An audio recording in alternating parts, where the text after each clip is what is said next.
తండ్రి మాటను నిలుపగా రాముండు అడవులకు పయనమయ్యే, నేను నీ బాటలోనే వస్తాను అనుచు సీతమ్మ కదిలే.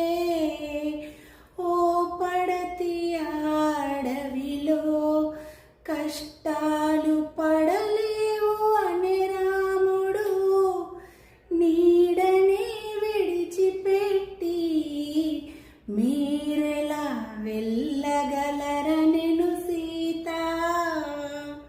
మీకు మీ కుటుంబ సభ్యులందరికీ శ్రీరామనవమి శుభాకాంక్షలు. ఆ రామయ్య ఆశీస్సులు మన మీద ఎల్లవేళలా ఉండాలని మనస్ఫూర్తిగా కోరుకుంటూ మరొక్కసారి మీ అందరికీ శ్రీరామనవమి శుభాకాంక్షలు. Bye friends.